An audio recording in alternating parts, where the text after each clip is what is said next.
तो दोस्तों नमस्कार, मैं ललित बात करता हूँ आपका आपके अपने यूट्यूब चैनल एग्जाम स्टडी 92 पर। आशा करते हैं आप लोग स्वस्थ होंगे और आप लोगों की पढ़ाई बहुत अच्छे से चल रही होगी। जैसा कि आप लोगों को पता है कि इस चैनल के माध्यम से आप लोगों को यूपी जीके रिवीजन सीरीज करवाई जा रही है। उसी के क्रम में यह आप लोग की 8वीं क्लास है। 7 क्लास आप लोग की ऑलरेडी कंप्लीट करवाई जा चुकी है और आप लोग जाके चैनल पर उसको एंजॉय कर सकते हैं और अपनी पढ़ाई में ऐड करके लाभ उठा सकते हैं, क्योंकि वह क्लास आप लोग की यूपी ट्रिपल सी हो, चाहे यूपीपी हो, चाहे यूपीएसआई हो, चाहे यूपीपीएससी हो, चाहे यूपीपीसीएल हो, जितने भी एग्जाम है जहाँ पर ये कृषि एवं पशुपालन से एक भी क्वेश्चन आता है, वह यह आप लोगों के लिए सीरीज पूरी कंप्लीट सीरीज आप लोगों के लिए उपयोगी है, समान रूप से उपयोगी है। यह आप लोग की क्लास होगी कृषि एवं पशुपालन से संबंधित। यह आप लोग को रटना है, क्योंकि फैक्ट बेस्ड आप लोग की क्लास होने वाली है। बहुत सारे फैक्ट होंगे, आप लोग को रट्टा मारना होगा, बार बार देखना होगा, बार बार आप लोग को पढ़ना होगा। तो यह आप लोग की जब से सभी महत्वपूर्ण प्रश्न दिए जाएंगे, जैसे पीवाईक्यू सारे आप लोग के करवा दिए जाएंगे। पीवाईक्यू एक भी पीवाईक्यू नहीं छूटेगा आप लोगों का, जितने भी पूछे गए हैं सारे करवा दिए जाएंगे। जितने पीवाईक्यू करवा दिए जाएंगे, पीवाईक्यू से ही आप लोग के क्वेश्चन फंस जाएंगे। ये फैक्ट जो आप लोग के हैं, ये एक्स्ट्रा नॉलेज के लिए कहीं भी आप लोग इसको कोई भी एग्जाम दे रहे हैं, पीसीएस का दे रहे हैं, आप लोग को सब सेम टू सेम आप लोग को क्वेश्चन वहाँ के ऊपर मिलेंगे, चाहे स्टेटमेंट के रूप में, चाहे वन वर्ड के रूप में हो, चाहे बहुविकल्पी के रूप में, चाहे स्टेटमेंट के रूप में, दो सब तरीके से वही मिलेंगे। तो चलिए देर न करते हुए आप लोग की क्लास स्टार्ट करते हैं। क्लास स्टार्ट करने से पहले आप लोगों से निवेदन है कि अगर चैनल को सब्सक्राइब ना किया हो तो चैनल को सब्सक्राइब कर लीजिए, बेल आइकन को ऑन कर लीजिए, जिससे क्या है कि थोड़ा बहुत मुझे मोटिवेशन मिलता रहे आप लोग के लिए नई नई वीडियो बनाने के लिए। और आप लोग पूरी वीडियो देखेंगे तभी आप लोग को लाभ होगा, क्योंकि मैं 45 मिनट की वीडियो नहीं बनाता हूँ, मैं 15 से 20 मिनट की वीडियो बनाता हूँ। उसी में आप लोग को अधिक से अधिक जानकारी देने का प्रयास करता हूँ। तो आप लोग बने रहिए लास्ट तक, देखिए, क्योंकि आप लोग के लिए यह बहुत बेनिफिशियल होने वाली है क्लास। तो चलते हैं आपकी क्लास में, आपकी क्लास को डिस्कशन करते हैं। यह आप लोगों की स्टार्ट हो गई है। यूपी कृषि एवं पशुपालन से संबंधित है, यह आप लोग का चैनल है। तो चैनल आप लोगों को पता ही होगा, यूपी एग्जाम स्टडी 92 पर, जो आप लोगों को सब्सक्राइब करना है। और अपनी सुझाव जरूर कमेंट बॉक्स में दीजिए, क्योंकि इस पर इम्प्लीमेंट करके सुधार होता है और क्लासेस आप लोग को प्रोवाइड करवाई जाती हैं बार बार से। तो पहला फैक्ट आप लोग का, यूपी की 78% जनसंख्या जो है कृषि क्षेत्र में नियोजित है। यूपी की 78% जनसंख्या कृषि क्षेत्र में नियोजित है। तो ये डायरेक्ट प्रश्न आप लोग का आता है कि जैसे कि कैसे क्वेश्चन बनता है, जनसंख्या कितनी परसेंट जनसंख्या, सॉरी, यूपी की कितनी परसेंट जनसंख्या कृषि क्षेत्र में नियोजित है। तो डायरेक्ट आप लोग का क्वेश्चन बनता है 78%। यूपी की कार्यशील जनसंख्या का, जैसे आप लोग का 18 से 60 वर्ष पूछ रहा है, कृषि में नियोजित है, कितने परसेंट कृषि में नियोजित है, 59.3% कृषि में नियोजित है 18 से 59 एज की। तो ये भी प्रश्न आप लोग का बनता है, लेखपाल में पूछा गया प्रश्न है, यूपी ट्रिपल एससी पूछता है, बार बार प्रश्न पूछता है, और स्टेटमेंट पे आप लोगों का पीसीएस पूछ लेता है और पूछ लेता है।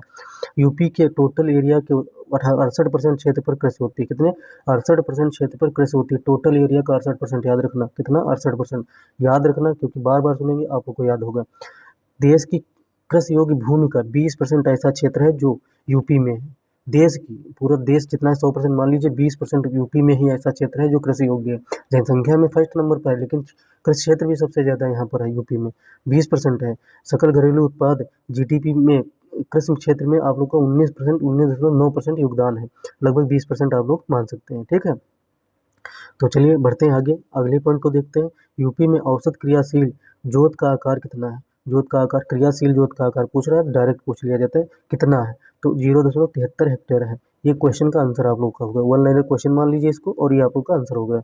राष्ट्रीय जोत का आकार कितना है, क्रियाशील जोत का आकार कितना है, राष्ट्रीय का बताना, 1.08% हेक्टेयर है। तो यह आप लोग को रट्टा मारना है, बिल्कुल रट्टा मारना है, बिना रट्टा मारे आप लोग को याद भी नहीं होने वाला है। तो आगे आप लोग चलिए, अगर आप लोग रट्टा मारेंगे और बार बार वीडियो को ही देखेंगे तो आप लोग को याद हो जाएगा और दिमाग में बैठ जाएगा। तो आप लोग को 4 विकल्प दिखेंगे और आप लोग का ऑप्शन आप लोग का बड़ा बड़ा दिखेगा, ठीक है। 1 हेक्टेयर से कम जोत आकार वाला का प्रतिशत कितना, 80.18%। सोच लीजिए, 1 हेक्टेयर से कम भूमि जिनके पास है, 80.18% ऐसे लोग हैं जिनके पास 1 हेक्टेयर से कम भूमि है।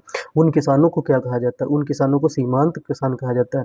डायरेक्ट क्वेश्चन आता है, 1 हेक्टेयर से कम जोत वाले किसानों को क्या कहा जाता है, सीमांत किसान कहा जाता है।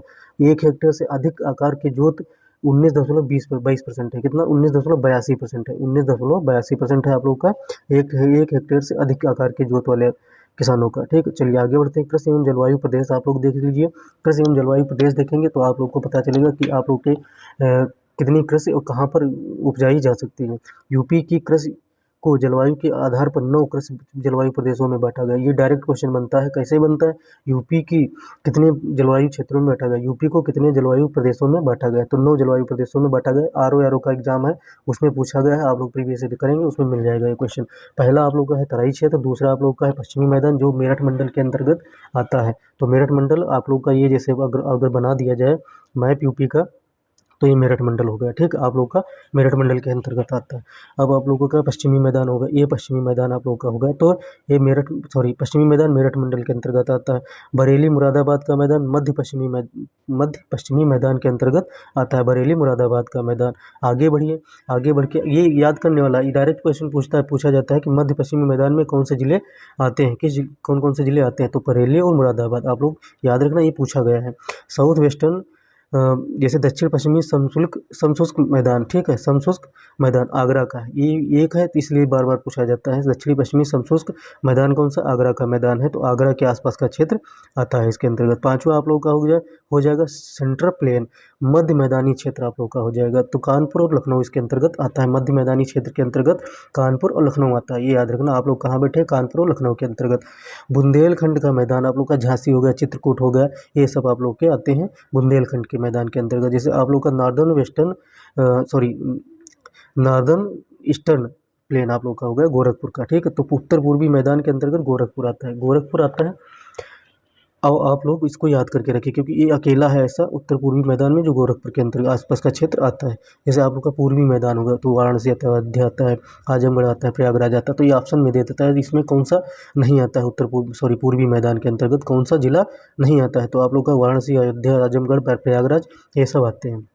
आगे आप लोग का नवा क्षेत्र आप लोग का है कौन सा है? बघेलखंड का क्षेत्र। बघेलखंड के क्षेत्र में आप लोग का सोनभद्र आता है, मिर्जापुर कालीन भैया वाला क्षेत्र आता है, प्रयागराज आता है, ठीक। तो ये सब 3 क्षेत्र आप लोग के ऐसे हैं जो बघेलखंड के अंतर्गत आते हैं। आप लोग मैप में देख सकते हैं। यूपी के फसलों के प्रकार आप लोग देख लीजिए। यूपी के फसलों के प्रकार कितने हैं? 3 फसल चक्र होते हैं।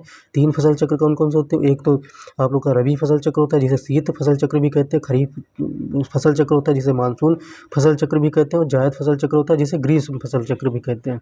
तो ये आप लोग याद रखने वाली चीज़ है आप लोगों के लिए। और यह आप लोग का बुआई का समय देख लीजिए। रबी की फसल कब बोई जाती है? अक्टूबर से नवंबर बोई जाती है। अब बोई जा रही, जाड़े का समय है, तो आप लोग का बोई जाएगी कौन सी? रबी की फसल, ठीक है। और काटी कब जाएगी? मार्च अप्रैल में, गर्मी के समय में काटी जाएगी। तो ताप इसका क्या होता है? ताप लोग न्यूनतम होता है जाड़ों के समय। आप लोग जानते ही रबी की फसल जाड़ों में बोई जाती है, और ताप तो न्यूनतम होता ही जाड़ों का है, तो इसलिए इसका ताप न्यूनतम होगा 18 से 20 डिग्री। वर्षा क्या होगी? इसकी भी न्यूनतम होगी क्योंकि मानसूनी फसल तो है नहीं जो वर्षा जाड़ों में होगी, तो इसका भी वर्षा भी न्यूनतम होगी। 50 से 100 सेंटीमीटर के बीच में अगर वर्षा हो रही तो आप लोग इस शीत ऋतु की फसल बो सकते हैं, ठीक है। गेहूं हो गई, जौ हो गया, चना हो गया, सरसों हो गया, मटर हो गया, मसूर हो गया, आलू हो गया, ये बार बार पूछे गए हैं। ये वेरी मोस्ट इंपॉर्टेंट, यही पूछे जाते हैं, मैक्सिमम यही पूछे जाते हैं। कहीं एक्सेप्शन केस है जो कहीं इधर उधर की चीज़ें पूछ ली जाती हैं। तो यह आप लोग याद रखना।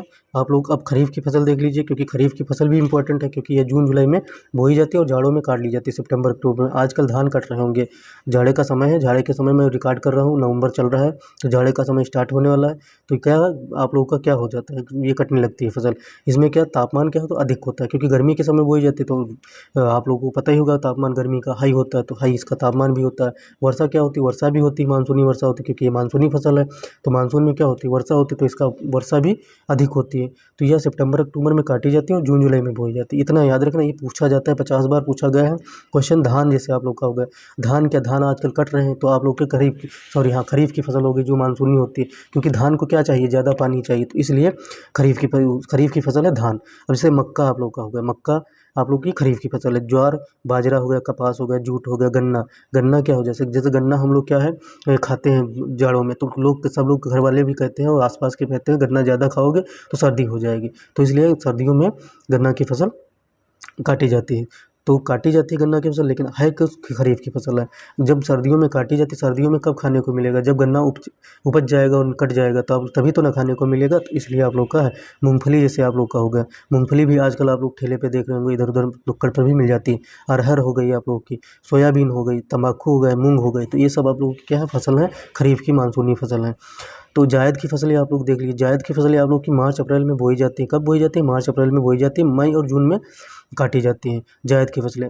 टेम्परेचर इसका क्या हाई होता है और वर्षा इसकी क्या होती है? लो होती है। तो आप लोग देख लीजिए, जिसमें रसीले पदार्थ जैसे तरबूज हो गया, खरबूजा हो गया, खीरा हो गया, ककड़ी हो गई, भिंडी हो गया, कद्दू हो गया, तो ये आप लोग ये जायद की फसलें हो गई। तो अब जैसे आप लोग रबी की फसल एक एक करके आप लोग की महत्वपूर्ण जो फसलें हैं आप लोग की वो डिस्कशन कर लेते हैं, और जो आप लोग की बोई जाती हैं फसलें वो डिस्कशन कर लेते हैं। जैसे रबी की फसल है, पहले नंबर पर रबी की फसल या शीत ऋतु की फसल है। आप लोगों को पता है शीत ऋतु में बोई जाती है, गर्मियों में काटी जाती है। पहली आप लोगों की फसल हो जाएगी गेहूँ। आजकल आप लोग देख रहे होंगे गेहूँ की रुपाई चल रही है गाँव में, सॉरी बुआई चल रही है, गेहूँ की बुआई गाँव में चल रही है, रुपाई नहीं, गेहूँ की बुआई होती है। उत्पादन में यूपी प्रथम स्थान पर है गेहूँ में। गेहूँ के उत्पादन में यूपी प्रथम स्थान पर। यूपी की कृषि योग्य का 24% लोग सिर्फ गेहूँ लेता है, पूरा एरिया का सोच लीजिए, कृषि योग्य जितनी भूमि है उतर उसका 24% सिर्फ यूपी लेता है। और सर्वाधिक क्षेत्रफल पर बोई जाने वाली फसल है आप लोग की, ठीक, सर्वाधिक क्षेत्र पर बोई जाने वाली फसल है यूपी की गेहूँ। दक्षिण का पठार, इसलिए तो भाई प्रथम स्थान पर है, नहीं तो प्रथम स्थान पर क्यों होता? दक्षिण का पठार यूपी का भाबर क्षेत्र गेहूँ के लिए उपयुक्त नहीं माना जाता। सर्वाधिक उत्पादन जिला आप लोग का गोरखपुर है, गेहूँ का सर्वाधिक उत्पादक जिला, ये आप लोगों से पूछ लिया जाएगा। यूपी स्पेशल में 100% ऐसे ही क्वेश्चन बनते हैं आप लोग के। जैसे सर्वाधिक उत्पादन जिला आप लोग का गोरखपुर है, तो गोरखपुर आप लोग का 100% बन जाएगा प्रश्न। गंगा यमुना का दोआब क्षेत्र, गंगा यमुना का दोआब क्षेत्र गेहूं के उत्पादन के लिए बहुत बढ़िया क्षेत्र है। गंगा जैसे हो गया, यमुना हो गया, ठीक है। चलिए आगे बढ़ते हैं। आप लोग का पश्चिमी उत्तर प्रदेश अच्छा है क्या? पश्चिमी उत्तर प्रदेश भी अच्छा है आप लोग का गेहूं के उत्पादन में। चना जैसे आप लोग का होगा, चने की खेती यूपी में सर्वाधिक बोई जाने वाली दलहन फसल है। क्या है? दलहन फसल है। अब आप लोगों से डायरेक्ट क्वेश्चन बन जाता है कि यूपी में सर्वाधिक बोई जाने वाली दलहन फसल कौन सी है, तो आप लोग चना का नाम लेंगे फट से। जैसे टेम्परेचर इसका क्या होता है? 20 से 25 डिग्री होता है। वर्षा क्या 30 से 50 डिग्री होता है। दोनों चीज़ें लो रहती हैं, ठीक है।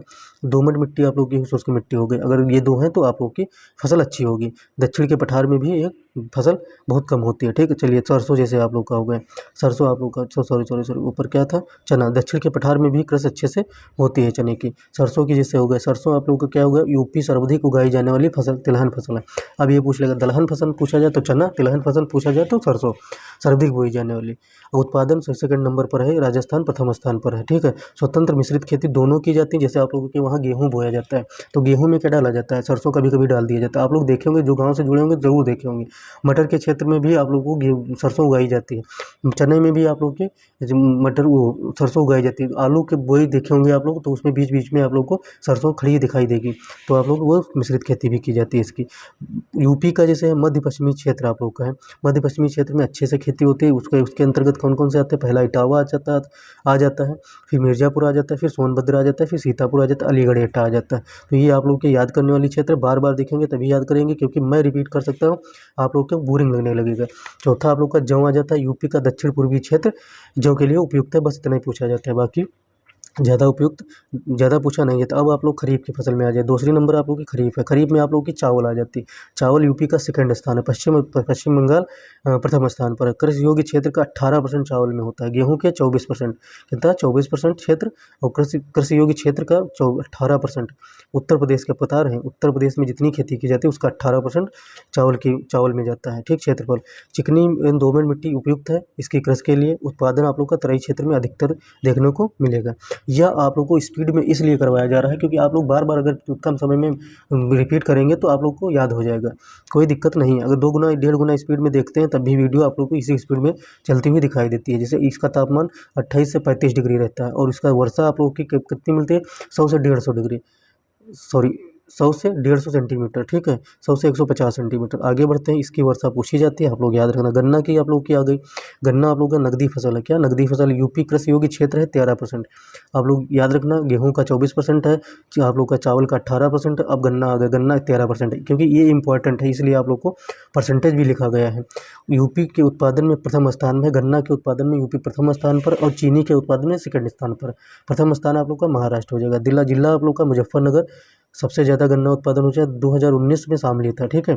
चलिए आगे बढ़ते हैं। टेम्परेचर आप लोग का कितना चाहिए? टेम्परेचर 20 से 25 डिग्री चाहिए गन्ने के लिए। वर्षा चाहिए 100 से 200 सेंटीमीटर चाहिए। तो यह आप लोगों के लिए इंपॉर्टेंट हो जाता है, क्योंकि ये पूछे गए हैं इसलिए फैक्ट सारे लिखे गए हैं। आप लोग को 2 क्षेत्र आते हैं, जैसे तराई क्षेत्र, गंगा यमुना का दोआब क्षेत्र। इसमें क्या है? कृषि उपयुक्त क्षेत्र यही है, तराई क्षेत्र, गंगा यमुना क्षेत्र। आगे बढ़ते हैं, आगे ना दे चलिए आप लोग, क्योंकि यहीं पर समाप्त करते हैं, वीडियो थोड़ा लंबी हो रही है और कल आप लोगों की सेकंड पार्ट हो जाएगा। सेकंड पार्ट में आप लोगों को कंप्लीट करवा दिया जाएगा, विद एमसीक्यूज कंप्लीट करवाया जाएगा, पूरे क्वेश्चन डील कर लिया जाएगा, जो छोटा पार्ट बचा हुआ है आप लोग को वो भी कंप्लीट कर लिया जाएगा। तो मिलते हैं अगली वीडियो में। अगर आप लोगों ने चैनल को सब्सक्राइब ना किया है तो चैनल को सब्सक्राइब कर लीजिए, बेल आइकन को ऑन कर लीजिए, अपने दोस्तों यारों में शेयर कर दीजिए, क्योंकि यह वैल्यूबल कंटेंट है, बहुत ही लाभदायक कंटेंट है। आप लोग को जहाँ 45-40 मिनट की क्लास में आप लोग को 15 मिनट में क्लास मिल रही है, आप लोगों के लिए उपयुक्त है। आप लोग विद्यार्थी हैं, जितने कम समय में आप लोगों को अच्छा कंटेंट मिल जाए उतने अच्छा है। ठीक है, तो आप इसको यूज कीजिए, अच्छे से पढ़िए, अपने पढ़ाई में ऐड कीजिए और लाभ उठाइए। सारे एग्जाम्स में आप लोग को यहीं से क्वेश्चन मिलते हुए दिखाई देंगे। कल जो पार्ट होगा आप लोग को कंप्लीट हो जाएगा। ठीक है, तब तक के लिए धन्यवाद। जय हिंद, जय भारत। मिलते हैं नेक्स्ट वीडियो में, अगली क्लास में।